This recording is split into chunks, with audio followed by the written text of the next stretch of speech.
జ్వరం లేకున్నా కూడా అబద్ధాలు చెప్పి బడెగ్గొట్టిన రోజుల నుంచి ఒళ్ళంతా జ్వరం వచ్చినా కూడా పనికెళ్ళే రోజులకు చేరుకున్నాము. బహుశా ఇదేనేమో ఎదగడం అంటే. ఇలాంటి టైంలోనే పేరెంట్స్ వాల్యూ ఏంటో మనకు అర్థమవుతుంది. మెయిన్గా లేడీస్కి అమ్మ వాల్యూ ఏంటో ఇలాంటి టైంలోనే తెలుస్తుంది.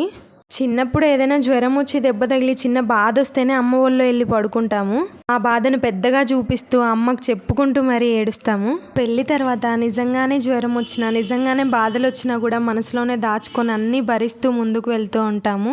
చిన్నప్పటి నుంచి మనమే వాళ్ళ సర్వస్వంగా మనల్ని పెంచి పెద్ద చేసి ఎంతో ప్రేమగా చూసుకొని ఉంటారు. ఇప్పుడు మన బాధలను చిన్న చిన్న ప్రాబ్లమ్స్ని వాళ్ళకి చెప్పి వాళ్ళని బాధ పెట్టడం అవసరమా అని చెప్పేసి ఆలోచించి ఆ బాధలన్నీ మన మీద దాచేసుకుంటాము. ఇంకా చాలామంది పేరెంట్స్ వాళ్ళ పిల్లలకి ఇచ్చే పెద్ద గిఫ్ట్ ఏంటంటే మనసులో ఎన్ని బాధలు ఉన్నా సరే పైకి మాత్రం నవ్వుతూ కనిపించాలమ్మా అని ఒక మాట చెప్తారు. వాళ్ళు ఆ మాట చెప్పినప్పుడు మనకు ఆ వర్డ్ మీనింగ్ అర్థం అవ్వకపోవచ్చు, కానీ నిదానంగా ఆ మాట వైపే మనం నడుస్తాము. నేను చిన్నగా ఉన్నప్పుడు అమ్మ నేను కలిసి ఏదైనా కూర్చొని తింటూ ఉన్నప్పుడు నాది ఫాస్ట్గా తినేసి అమ్మ చేతిలోది కూడా లాక్కొని తినేదాన్ని. ఇప్పుడు నాకు పుట్టిన పిల్లలు కూడా అలాగే చేస్తున్నారు. ఇప్పుడు అర్థమవుతుంది అమ్మ నా కోసం ఎన్ని సాక్రిఫైజెస్ చేసిందో, అసలు ఫ్యామిలీ కోసం ఎన్ని సాక్రిఫైజెస్ చేసిందో అని చెప్పేసి. మన దాకా వస్తేనే ఆ బాధ విలువ కష్టం విలువ మనకు తెలిసేదన్నట్టు ఒక బిడ్డకి తల్లైన తర్వాతే అమ్మ విలువ అమ్మ సాక్రిఫైజెస్ అన్నీ మనకి తెలుస్తాయి.